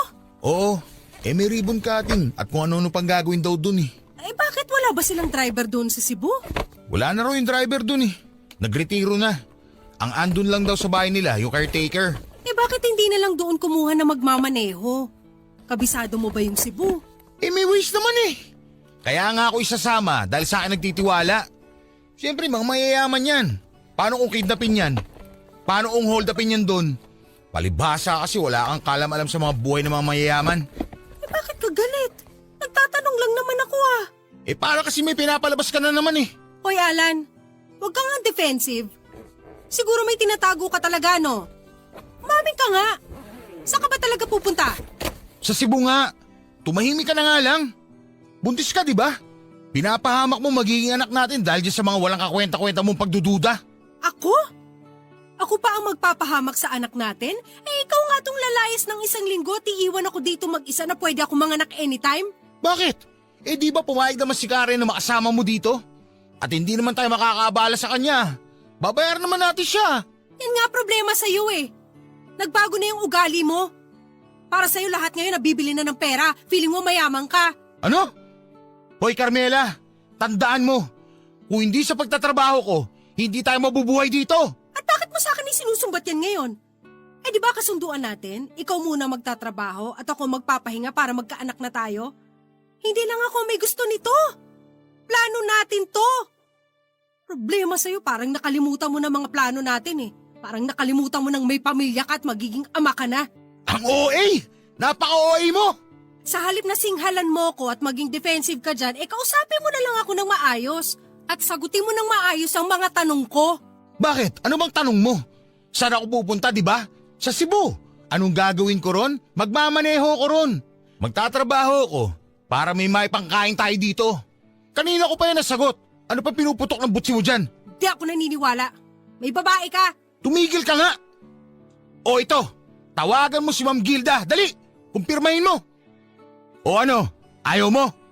Di sige, ako ang tatawag at ipapakausap ko sa'yo para matigil ka na. Wag na. O ano? Ngayon ayaw ka. Magagalit ka tapos hindi mo naman kaya panindigan. Ikaw Carmela, kontrolin mo yung emosyon mo. Tandaan mo, kapag ikaw nakunan dahil dyan sa mga imahinasyon mo, kasalanan mo lahat yan. Labas ako dyan. At hindi kita mapapatawad kapag may nangyaring masama sa anak natin dahil dyan sa kaoean mo na yan. Tinuloy po ni Alan ang kanyang biyahe papunta ng Cebu, Papa Dudut. Pero hindi ko po talaga maalis sa sarili ko ang pagdududa kung talagang aalis siya para sa trabaho. O nagdadahilan lang siya para makipagkita at makasama ang kalaguyo niya. Pero dahil nga po sa 7th buwan ko na yon ng pagbubuntis ay iniwasan ko na lamang po ang ma-stress. Medyo natakot din po ako sa babala ni Alan na baka makunan ako dahil sa kakaisip ng kung ano-ano. Kaya kahit na napakahirap po sa akin ay pinigilan ko pong maparanoid at magalit. Pero sa ika-4 na araw sa out of town ni Alan ay hindi ko na po napigilan ang sarili ko, Papa Dudut. At dahil dati ko na rin namang naging amo ay meron pa rin po akong personal na number ni Ma'am Gilda. At nangahas na nga po ako at tinext ko siya upang kumpirmahin kung may biyahe nga ba siya sa Cebu at kung kasama niya si Alan. Sumagot naman po si Ma'am Gilda sa text ko at kinumpirma na nandun nga sila sa Cebu at kasama niya raw po doon si Alan. Sa totoo lang po ay hindi ako makapaniwala noong una. At inihanda ko na ang sarili ko na makabasa ng bagay na ikakagalit ko kay Alan. Pero dahil nga po kinumpirma naman ni Ma'am Gilda na kasama niya si Alan, ay bahagya na pong napayapa ang pakiramdam ko. At sa totoo nga lang po ay medyo nakonsensya din po ako. Baka nga naman masyado akong nagiging OA kagaya nga ng sinasabi ni Alan. At kung ano-ano ang naiisip ko dahil buntis ako at emosyonal. Pero sa pag-uwi po ni Alan ay hindi ko po akalain na mauuwi sa malaking away ang pag-text ko kay Ma'am Gilda. Sumbat niya po sa akin ay hiyang-hiya daw po siya kay Ma'am Gilda dahil tinext ko pa daw po ito at inistorbo para lamang sa kababawan at pagsiselos ko. Sobrang nag-guilty po ako noon, Papa Dudut, at napahiya din kay Ma'am Gilda. Gayon pa man dahil sa pagwawala pong yon ni Alan ay mas lalo ko po tuloy naramdaman, Papa Dudut, na may maling nangyayari. Hindi ko lang po matukoy kung ano yon.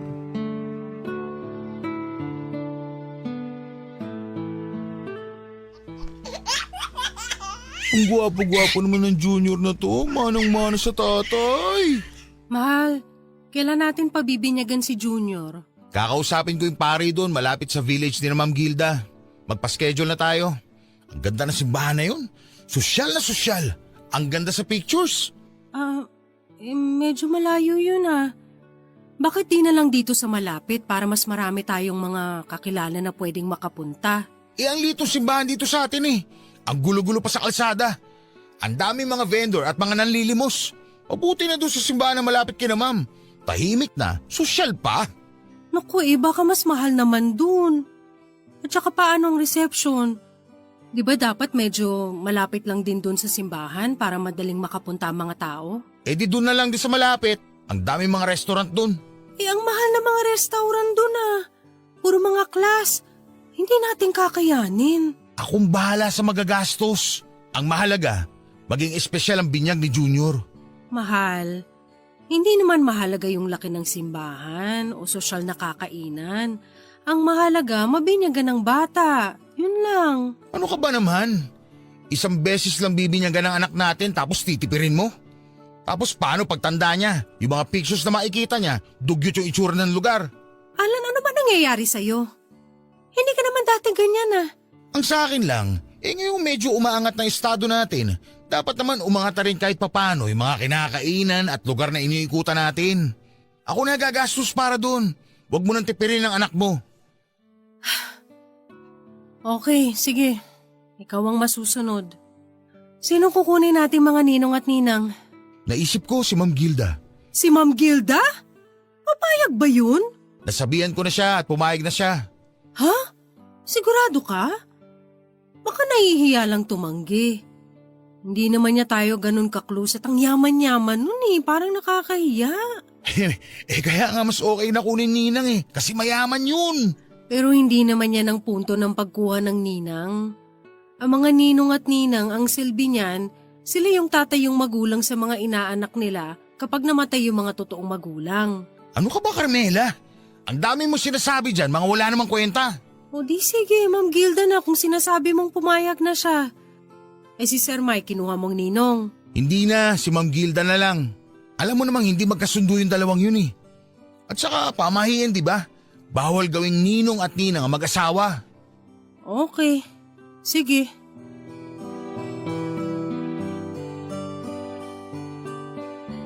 Nang nag-uusap po kami ni Alan tungkol sa binyag ng aming anak ay doon na po biglang may pumitik sa aking realisasyon at paghihinala na ni minsan ay hindi ko akalaing sasagi sa utak ko. Sa loob po ng maraming buwan ay kung sino-sino mga babae ang pinaghinalaan ko na posibleng kalaguyo ni Alan. Mga ex-girlfriend niya, mga babaeng nag-add sa kanya sa social media, mga babae na na-meet niya habang nagtatrabaho siya. Pero ni minsan ay hindi ko po naisip na posibleng si Ma'am Gilda ang kinakabitan niya. At nang naisip ko po yun, ay biglang parang nagkaroon ng kasagutan ng lahat ng aking mga tanong. Mga mamahaling damit ni Alan, yung pagiging banidoso niya At higit sa lahat ay ang pagiging pakawala niya sa pera. Ayoko man pong isipin dahil nakapalagayan ko na po ng loob si Ma'am Gilda. At bukod pa dyan ay medyo nandidiri din ako dahil sa kasing edad na ng nanay ko si Ma'am Gilda. Ay unti-unti na rin pong bumigat ang paghihinala ko na boy toy ni Ma'am Gilda ang asawa ko.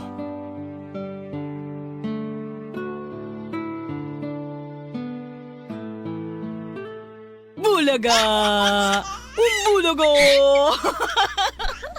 Ang cute ng tawa nitong anak mo, ate, oh! Ate! Hoy, ate! Ha? Ano? Oh, ano na naman yung iniisip mo? Kanina ka pa tulala dyan, ah. Wala. Ay, nako. Si Kuya Alan na naman yan, ano? Saan na naman daw ba siya nagpunta ngayon? Sa Baguio daw. Mamimili daw ng mga halaman si Ma'am Gilda doon. Alam mo, ate, kung sino-sino pa ang pinaghihinalaan mong babae, tapos yun pala, amo ni Kuya Alan yung kalaguyo niya, no? Ha? Ay, joke lang, ate. Ito naman, kadiri kaya yun. Oo nga. OMG, ate. Pinaghihinalaan mo nga na yung amo ni Kuya Alan yung kabit niya? Hindi, ano ka ba? Kasing edad na ng nanay niya yun, no? OMG! Ate, oo nga! Posible nga! Kasi bakit biglang parang naging sosyal tong si Kuya Alan? At saka kung gumastos, kala mo CEO ng kumpanya. Hindi, ano ka ba? Huwag mo nga akong pinag-iisip ng mga nakakadiring bagay. Sus! Ate, sigurado ako naiisip mo rin yan. Ano, di ba? Totoo? Aminin mo! Oo, nagdududa rin ako. Ano ba yan, ate? Parang kung totoo yan? Yung karibal mo, parang nanay mo ng edad! Hindi mo pa kasi nakikita si Ma'am Gilda. Kahit na lampas 50 na yon, mas sexy pa sa akin. At mukhang tetrentahin lang dahil bukod sa adik na sa Zumba, ang daming mga pinaritoke sa katawan. We, di nga. Ay, teka. Oh, ito, tignan mo. Etong picture niya. Hala, ate. Oo nga. Medyo halata mo ng konti na may edad na. Pero ang katawan, unfair, parang hindi pa nanganak. At hindi naman sa pag-aano, ate, ha? Pero parang kabahan ka nga kung ito man yung ipinagmamaneho ni Kuya Alan araw-araw. Pero baka naman napaparanoid lang ako, Karen. Malaki na rin ang tiwala ko kay Ma'am Gilda. Kung meron mang babaeng nagsusustento kay Alan, baka isa sa mga amiga ni Ma'am Gilda. Hindi rin naman magagawa sa akin to ni Ma'am.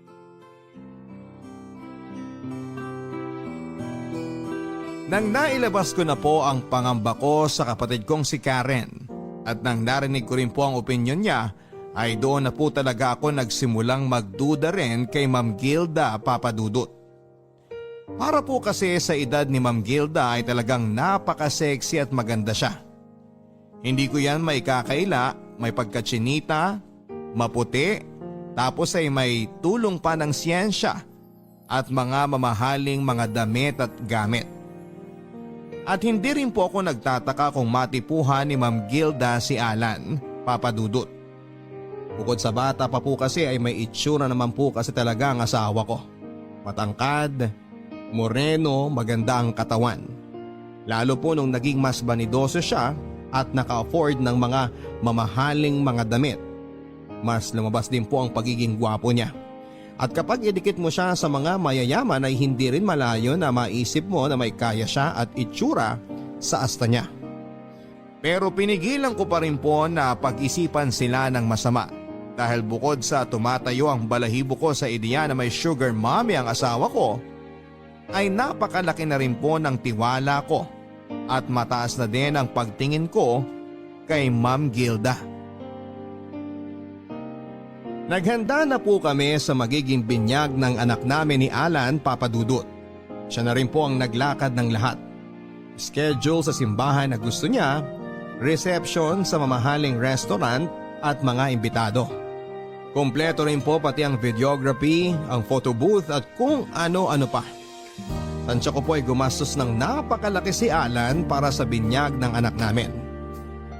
Pero hindi ko na rin po binanggit ang pag-aalala o ang pagdududa ko kung saan siya kukuha ng ipambabayad sa magarbong binyagan na yon. Nang papalapit na po ang binyag ay humiling po ako ng isang sign sa aking pagdududa kina Alan at Ma'am Gilda Papadudut. Alam ko po kasi na ang mga mayayaman ay malimit ng hindi nag-a-attend ng mga binyag at nagpapadala na lamang ng proxy. Lalo pa kung hindi rin naman sosyal ang nag-iimbita o kung wala silang mapapala sa pagpunta. Sa tinagal-tagal ko po kasi na nagki-caregiver sa pamilya ni Ma'am Gilda ay medyo nakabisa ko na po ang utak ng mga mayayaman. At alam ko po na kadalasan ay hindi sila mag-e-effort na pumunta sa isang salo-salo o event kung wala naman silang makukuha dito. Tulad ng dagdag na koneksyon na magagamit sa negosyo o ang mapagyayabangan nila ng estado nila sa buhay. In short, sinabi ko po sa aking sarili na kapag personal na dumalo si Ma'am Gilda sa binyag ng anak namin ni Alan ay malamang na may relasyon nga silang dalawa. At nang dumating nga po ang araw ng binyag ng anak namin ni Alan, ay personal na dumating si Ma'am Gilda.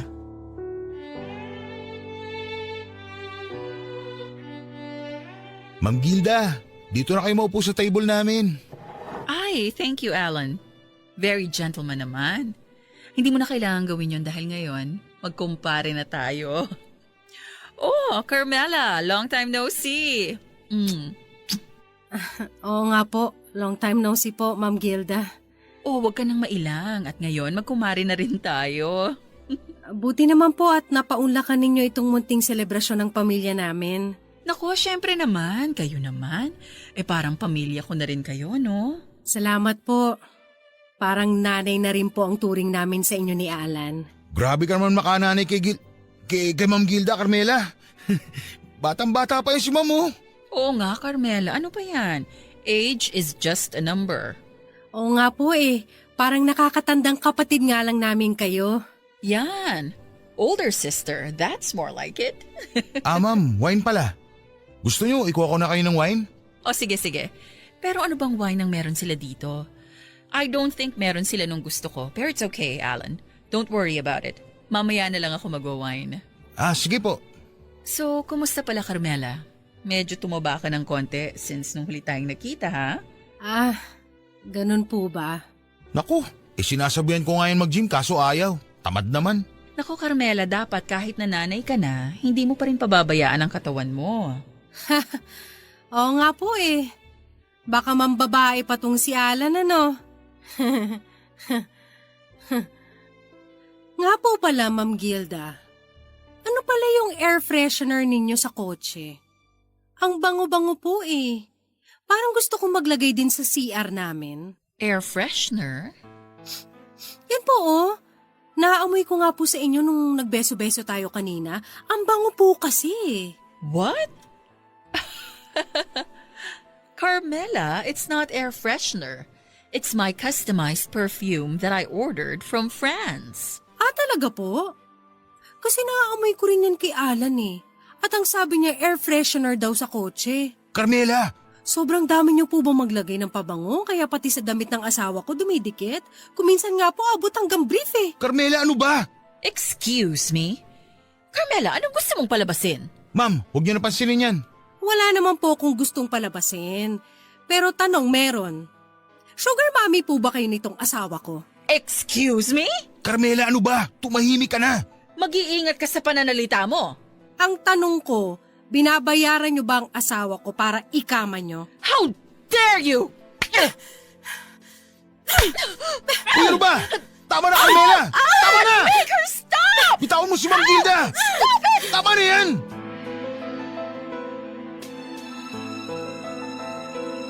Naging malaking iskandalo po ang naging sampala namin ni Ma'am Gilda sa mismong binyag ng anak namin ni Alan Papadudut. Hindi ko na rin po kasi napigilan ang sarili ko. Lalo na noong naamoy ko ang pabango ni Ma'am Gilda na matagal ko na rin pong naaamoy sa mga damit ng asawa ko.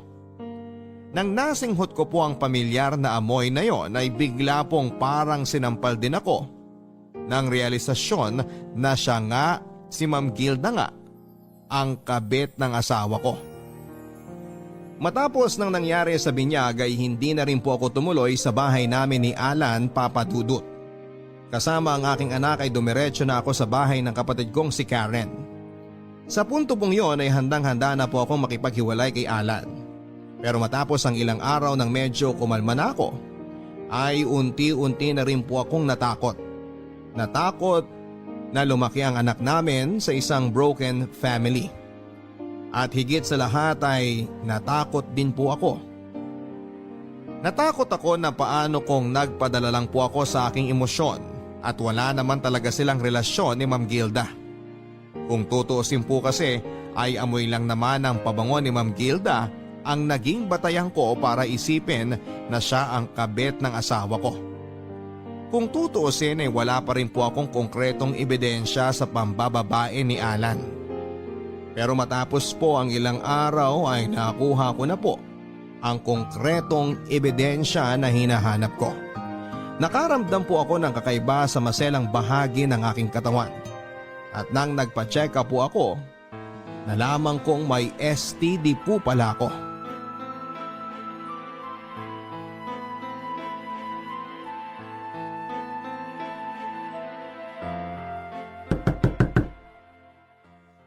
Sandali! Sino yan? Ikaw na naman, Kuya Alan? Nasaan ang ate mo? Ang kulit mo naman, Kuya eh. Sinabi na ngang ayaw kang makausap ni ate. Wala akong pakialam sa ate mo. Andito o para kunin ang anak ko. Tabi nga dyan! Ay, ano ba? Hoy, Kuya! Trespassing ka na, ha? Nasaan ang ate mo? Anong ginagawa mo dito? Kukunin kong anak ko! Bitiwan mo ang anak ko! Kuya, bitiwan mo nga yung bata! Akni ang anak ko! Kidnapping ang ginagawa mo! Wala akong pake! Ate, sandali lang, ha? Tatawagin ko na si Chairman! Hoy! Akin na! Ibigay mo sa akin ang anak ko! Hindi! Magkakamatayan tayo. At anong balak mo, ha? Paano mo bubuhayin tong anak ko? Dumay-dede pa to. Ipapadede mo dyan sa sugar mommy mong menopause na? Tumahimik ka! Hanggang ngayon, ipinagpipilitan mo pa rin yung kaibangan mo na nang bababae ako! Kahibangan? Ay, ang STD mo, kahibangan ko rin ba? Ano? Ano, nagulat ka? Na alam ko na may STD ka, no? Wala akong STD! Saan mo nakuha yan? Diyan sa matronang gilda na yan, kung sino-sinong lalaking kinakana, di ba? Hoy, Alan! Kung sa tingin mo naka-jackpot ka na dyan sa gilda na yan, nagkakamali ka! Pag nagsawa yan sa'yo, itatapong ka lang din yan tulad ng ibang mga pampalipas oras niya! Tumahimik ka! Wala nga akong STD! Kung wala kang STD, eh kanino ko nakuha ang sakit ko? Nakakatiri ka! Abamalay mo kung sino nagbigay sa'yo niyan! Kapal na mukha mo! 9 na buwan ako nagbuntis. Halos kakapanganak ko pa lang, ikaw pa lang ang gumagalaw sa akin. Hayop ka, nakakatiri ka! Wala akong alam sa sinasabi mo! Lumayas ka! Lumayas ka sa harap ko, nakakatiri ka! Hindi ako aalis dito nang hindi ko kasama ang anak ko! Hindi ko ibibigay ang anak ko sa'yo. Marumi ka! Nakakadiri ka! Masama kang tao at wala kang kwentang ama! Akin na yung anak ko! Ate, papunta na ang barangay. Ikaw ha, huwag mong hintayin na kalagkalig ka nila palabas. Lumayas ka sa harapan ko. Ayoko na makita yung pagmumukha mo!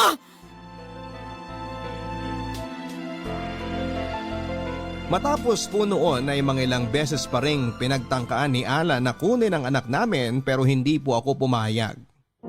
Nang malaman ko po na binigyan ako ng STD ni Alan ay doon ko na po talaga nabuo ang aking pasya na hindi na po ako makikipagbalikan pa sa kanya. Diring-diri po ako noon kay Alan, Papa Dudut, at diring-diri po ako sa sarili ko. Dahil sa nangyari ay kumonsulta na rin po ako sa isang abogado kung ano ang maaari kong gawin upang mapawalang bisa na ang aming kasal. Pero sa kasamaang palad ay hindi ko pa rin po natutuloy ang masalimuot na prosesong yon. Kahit 1 taon nang nakakalipas dahil kulang pa rin po ang ipon ko para sa pagpapaanal. Ang huli ko pong balita ay nagtatrabaho pa rin po si Alan kina Ma'am Gilda. At ayon nga po sa mga kwento-kwento at chismis ng mga kakilala, ay simula nga daw po ng mag-pandemic ay doon na ata tumira talaga si Alan sa bahay ni Ma'am Gilda at hindi na umuwi sa dati naming bahay. At hindi ko po maalis sa isipan ko na siguro'y mula nang mag-lockdown ay naging ganap na ngang boy toy ni Ma'am Gilda si Alan. Na anytime ay pwede niyang babain sa driver's quarter kapag gusto niyang maglibang. At dahil din po sa mga nabalitaan ko ay mas lalo ko pong na-realize na tama ang naging desisyon ko, Papa Dudut. Tama na nakipaghiwalay ako kaagad kay Alan. Dahil bukod sa niloloko niya ako, binigyan ako ng sakit, ay na-realize ko na hindi ko na pala talaga siya kilala. Ni sa hinagap ay hindi ko po akalain na masisilaw ng pera si Alan. At kapalit pala ng konting karangyaan at luho sa buhay, ay handa pala niyang ipagpalit ang sarili niyang mag-ina. Kaya kahit na natatakot po ako na maging single mom, ay nagpapasalamat na rin po ako na maaga pa lang ay natuklasan ko na kung ano ang klaseng tao pala talaga si Alan. At nailayo ko na rin ang anak ko sa irresponsable niyang ama. Maraming salamat po, Papa Dudut, kung sakaling mapipili ninyo ang kwento kong basahin. At sana rin po ay may napulot din kayong aral ang ating mga kabarangay sa masaklap ko pong pinagdaanan. Ang inyong forever kapuso at kabarangay, Carmela.